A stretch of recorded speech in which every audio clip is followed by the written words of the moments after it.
the Army.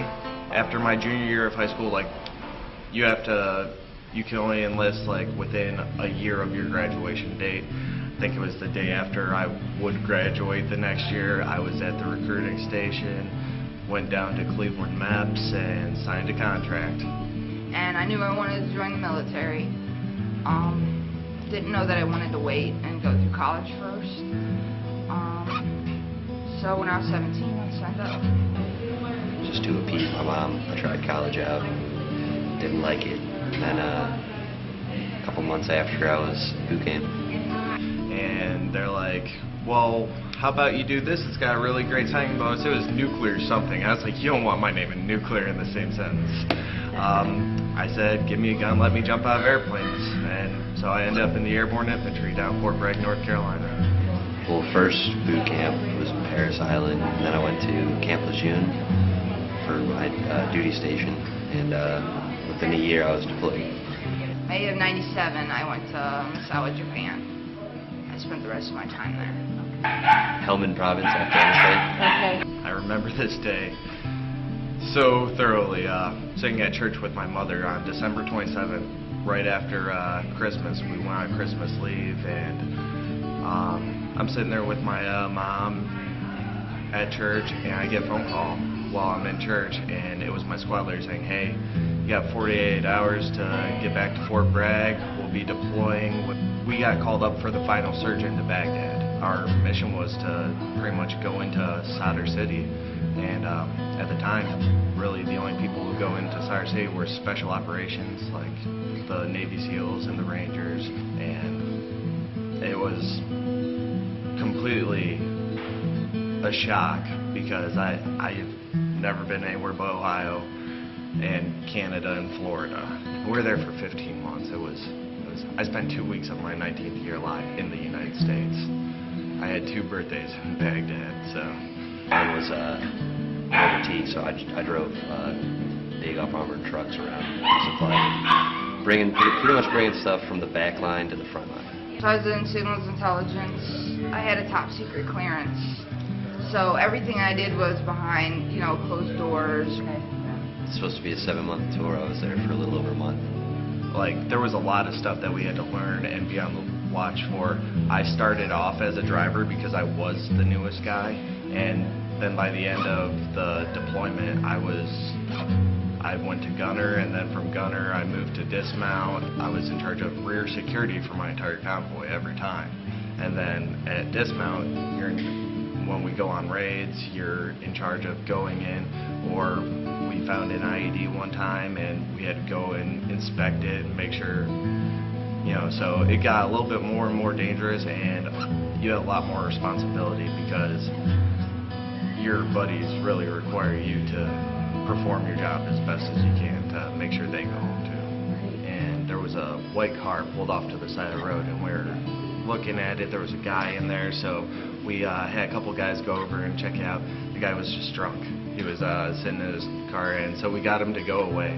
And then a few minutes later, this car comes barreling towards us and won't stop. We, waved to him, shouted, fired a warning shot, and then they were still flying at us, so everybody had to start shooting. And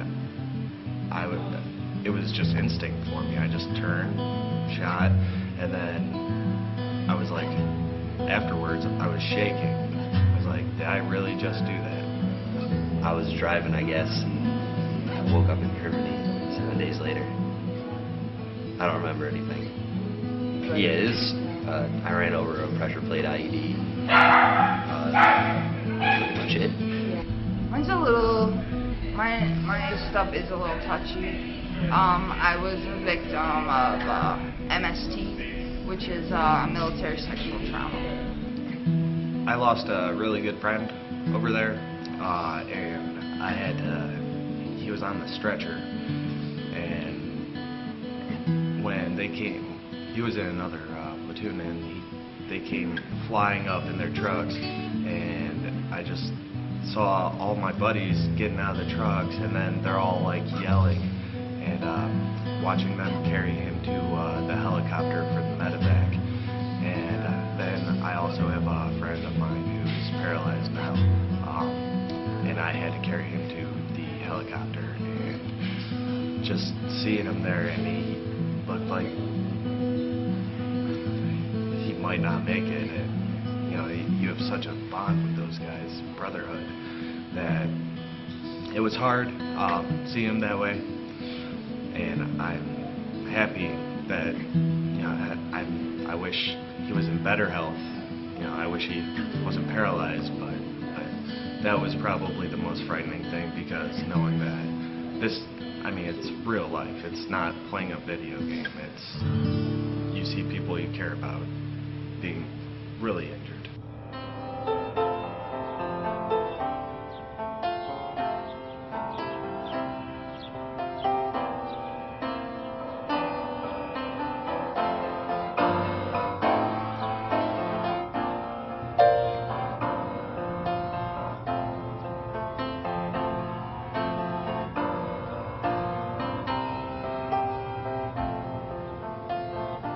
I didn't even really know what PTSD was till I started going to the Cleveland VA. Well, post-traumatic stress disorder is a form of anxiety, and it essentially results when someone has had a traumatic event in their life. Could be any form of traumatic event, from combat all the way to car accident, crime committed against you, natural disaster such as a flood, sexual assault.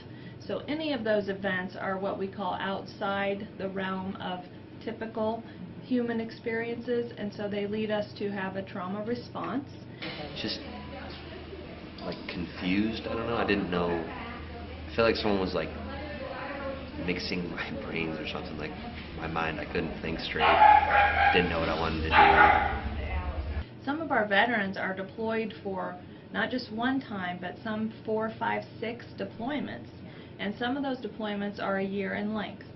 Now, if I'm, let's say, in Iraq or Afghanistan for a year, and I go on 3 missions a day, that's over 900 chances just within that year for me to be exposed to a traumatic event. Now, thankfully, they don't tend to have a trauma on every mission that they do, but it is repeated traumatization, and so you could think of it almost in a layered kind of perspective, so that in some regards the symptoms are more difficult to treat because there are many. I still find it hard to say that I have it too. Looking back on it now, I had a lot of the signs and symptoms. I noticed like a change in him after he came back from, you know, being active, that now he was secluding himself and he was staying a lot in the house, didn't really want to go out, he wasn't that outgoing. You know, he didn't have that outgoing, friendly personality that when I met him he had. My cousin finally got me into the VA to start getting treatment.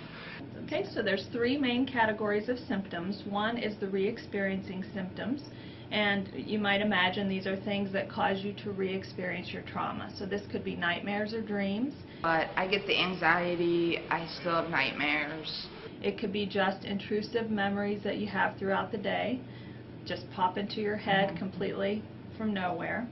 And also flashbacks, which is sort of similar to a memory, except the intensity is a lot higher. So a flashback is sort of like you're back there for a moment. The arousal symptoms are things like increased irritability and anger. So you might notice someone with PTSD responds extremely angrily to something that might just make you or I sort of a little irritable. So it's sort of like anger overload in a way. And another of the arousal symptoms is hypervigilance.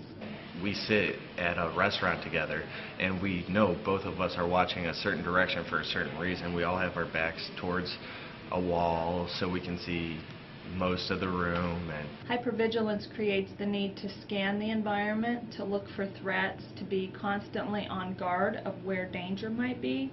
And so the more variables that you have in your environment, it makes it more difficult for you to manage a situation. I mean, I could be walking down the street. I'm in Cleveland. Nobody's trying to shoot at me.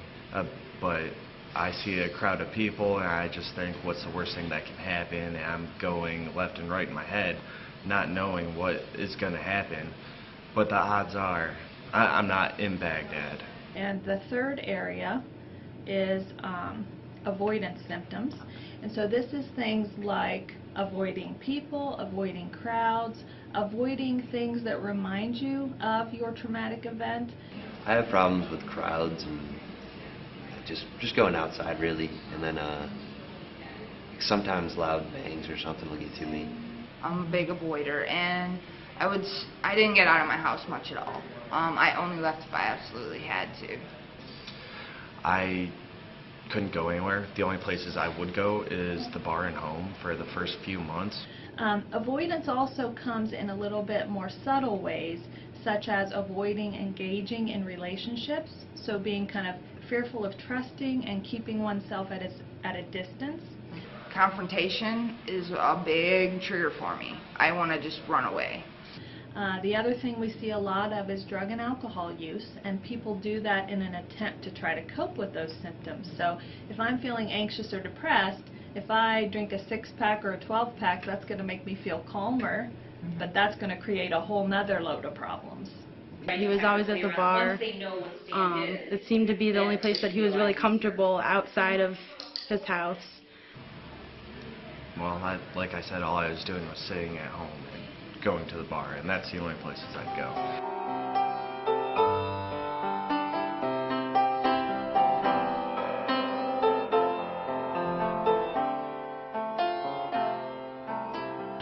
Veteran's Best Friend started when I was contacted by a veteran seeking an alternative or to kind of help with his recovery process with PTSD and traumatic brain injury, TBI.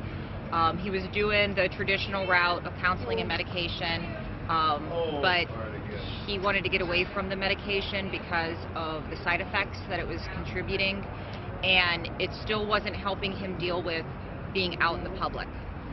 So he found and asked me as a trainer.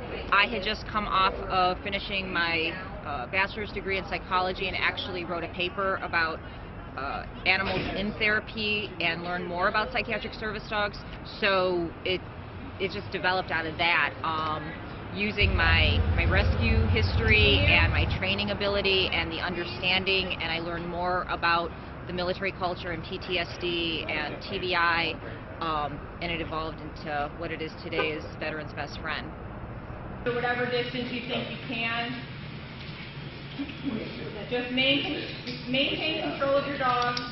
I think the most interesting thing for me is because of learning about PTSD, but then taking it to the stage of the military culture and understanding that extra layer, because it is very different. Without a doubt, that's true. There's a whole culture in the military and a whole structure in the military. Much of what we treat isn't necessarily just post-traumatic stress disorder, but it's readjustment issues also. When I got back, I was good. I had all my buddies with me. We were all great friends still, and we hung out all the time. It was when I got out of the Army. I came back here and I had nothing. And then they have to come back and deal with, I can't get these thoughts out of my head. I can't fight this stress, or a noise goes off, you know, around certain holidays, the fireworks can just throw them into a panic attack. Their stress level is heightened.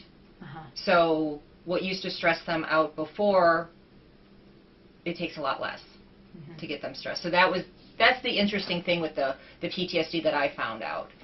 And then my girlfriend saw an article for Veteran's Best Friend in the paper. Wasn't sure about it. I was kind of like, I'm good with what I'm doing, and it wasn't healthy what I was doing. But they're coming in very guarded, very isolated, untrusting. It took a while.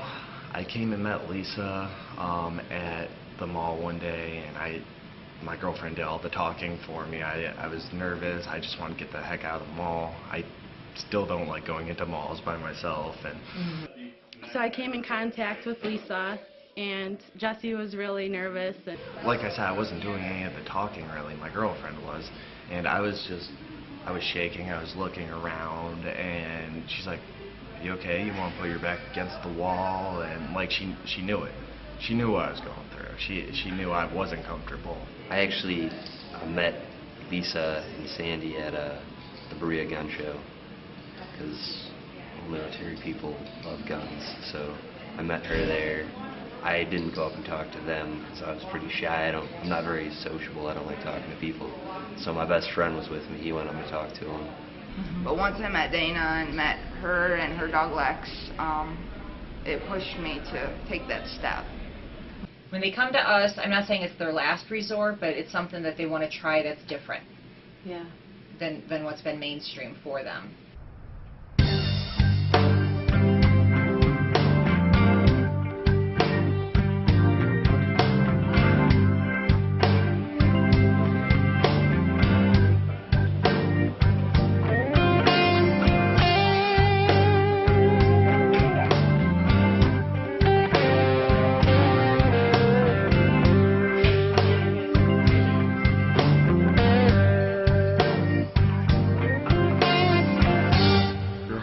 So much energy, it's unbelievable. The day I got Dakota, it took a while for me to convince my uncle to let me have her. Bella came along into my life, which made a huge difference. I got him when he was 2 months. And then we went home for the first night, and she just kind of like grew on us. Within a week, she was hanging out with us non-stop. She wouldn't leave me alone, so. Bella actually, how I ended up with her is, there was a dog running in the street in rush hour. It was Bella. I was like, if nobody claims her, can I keep her? So she was on her way to the pound when I called the cops, and I got to go to the kennel and get her. She loved playing, and it was just nice seeing her run around and hop around and stuff. Well, when I was at Walter Reed doing recovery, there's a few dogs there that were service trained, and I saw one that helped out everybody in need. We adopted Dakota and started the program right away that weekend. The dogs are great in that they are giving them something else to focus on. You know, a lot of the veterans that are going through therapy have to do what they call in vivo, which is reality, going out into reality and working through a situation. So say they have problems in crowds. So some therapists want them to go and spend 5 minutes in a crowd. You know, control your breathing, relax yourself, which can be scary if, one, you're there by yourself, so maybe you have an issue of being alone, and then you're just focusing on yourself. You know, if you're not focused on the environment, then you're sitting there, maybe self-defeat talk. But then with the dog, there's a sense of security. It can't be protection, but it's a sense of security. You have someone or something with you. And you're focused on, well, how can I help the dog? My focus is definitely more on her versus my surroundings so much. With the training, I noticed that a lot of his focus was beginning to be on her as opposed to different things in the environment. Really, I get caught up in my own head is what the biggest problem is. Now it's more focused. It was really focused more than anything. So the dogs give them a purpose to get out, even if it's just to get them out for a walk, get them out to go to the bathroom, it gets them out of the house, gets them into a wake-up routine, gives them a schedule. I take her to school with me now, and she usually sits in front of me, and when somebody walks behind me, she just nudges me, and I know somebody's coming up behind me. I'm not gonna, flip out when somebody says hi or something, and then startles me. So. If I'm having nightmares, she actually jumps on my chest in the middle of the night and she'll lick my face until I wake up. But for now, he can, if I tell him to under, he'll go underneath my legs, or if we're in a restaurant booth or something, he'll go underneath the table. I've had him sit through entire meals. It definitely helps with my anxiety. I will help her. If I'm in like a situation I don't want to be anymore, he can just brace me. He doesn't know it yet, but there's a move or whatever. I'll put him in front of me. He'll block whatever's there.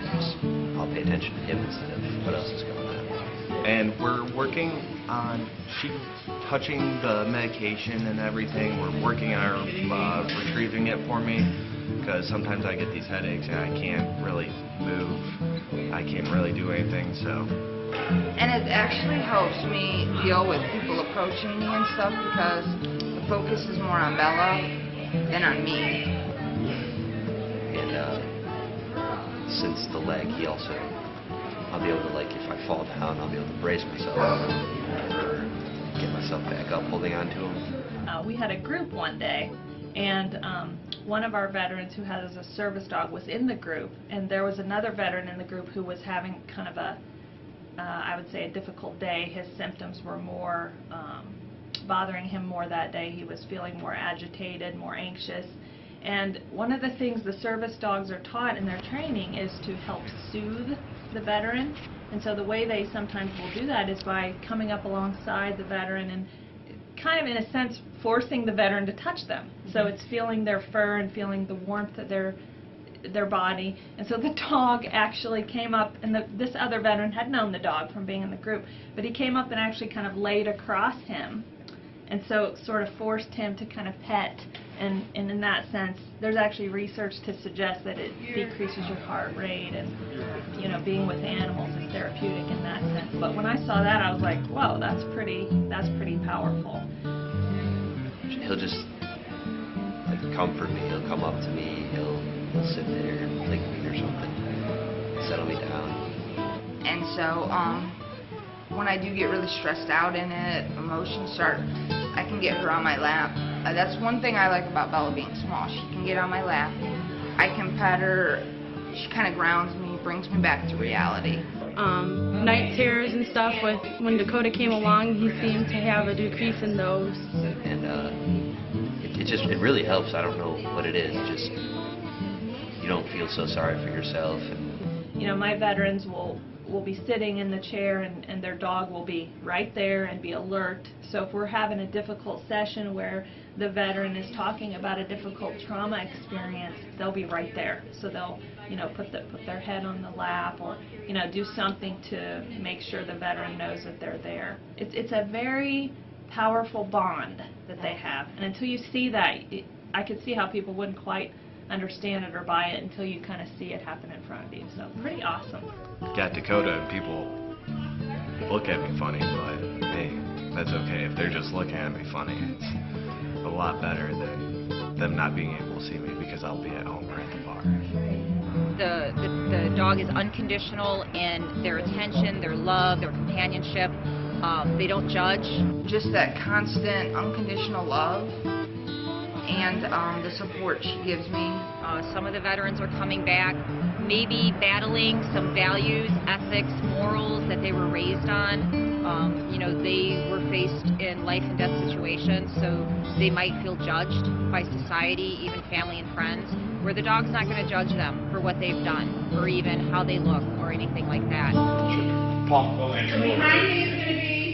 Veteran's best friend. Just the program itself gets me out of the house for the training. She's really good with dogs. They all are. And now at VBF, like, it's almost a social outlet for a lot of us now, because we've all become so close just through the trainings. And I feel really comfortable with the people here. that any person that's going through these problems, they need to know that there is a way out of it. You can live your life again. It became refreshing when I didn't have to sit next to the door in school. I didn't have to sit with my back against the wall. I wasn't in the back row right by the door. You know, I can sit down at any table now. I feel the program takes you where you're at and let's move you forward. And I think I've gotten the feeling that some of them, they're stuck. Yeah. Like, how do we move forward from here? Because what you thought you were going to be doing when you came back, you can't. Yeah. You know, that option's gone.